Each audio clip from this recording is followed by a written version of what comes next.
এবং কুষ্টিয়া জেলার জনগণের একাংশ আমরা আজকে যে দাবিতে আমরা এখানে ঐক্যবদ্ধ হয়েছি, এই দাবি ঐক্যবদ্ধ হয়েছে আমাদের লজ্জিত হতে হচ্ছে যে এটা আমাদের কোনো এই দাবি আদায়ের জন্য আমাদের রাজপথে কেন দাঁড়াতে হলো।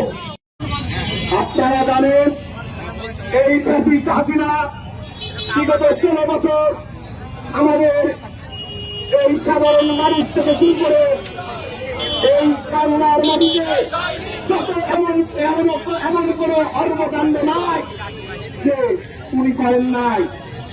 ওনার হাতে যে রক্ত লেগে আছে, ওনার অনেক বছর এখনো বাংলার মাটিতে বিরাজ করছে।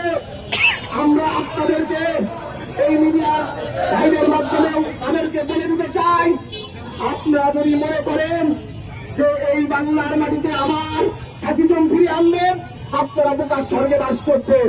আপনাদেরকে আমি বলতে চাই, এই বাংলার মাটিতে আমাদের ভাইদের রক্তের উপরে আমরা আর কোন আঘাত আসতে দিতে পারি না।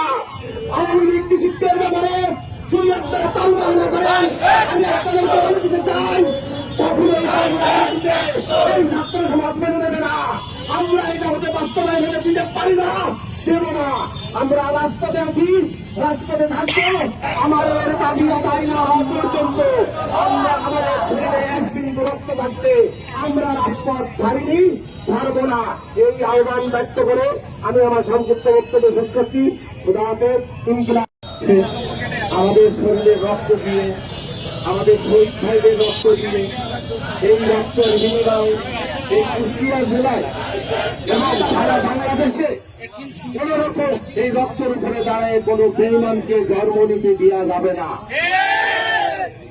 এবং কোন স্বৈরাচারের কোন দোষের কোন রকম যদি কোন অলি থেকে বেড়ায়, আমরা জানতে পারলে তাদেরকে পা হাত ভেঙে হেঁটে শোয়ায় রাখবো।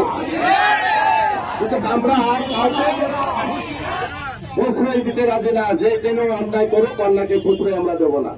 এই বলে আমার বক্তব্য শেষ করছি। অনেকে আমাদের ভয় ভীতি দেখাচ্ছে, আমি বলে দিতে চাই, সাপুরেকে সাপের ভয় দেখাবেন না। আমাদের সংগ্রাম হয়েছে, সংগ্রামের মধ্যে দিয়ে ইনশাল্লাহ সংগ্রাম করে আমরা টিকে থাকবো। এনসিপি বাংলাদেশের এমন একটি রাজনৈতিক দল, যে দলটা পুরা দেশকে রাজনীতির ব্যালেন্স এনে দেবে আমি বিশ্বাস করি। আমলিগ একটা আমাদের প্রতীক মাত্র হয়েছে। আমি হুঁশিয়ার করে দিতে চাই, এই রকম ফ্যাসিবাদীর পথ যারা অনুসরণ করবে প্রত্যেকেরই একই পরিণত হবে।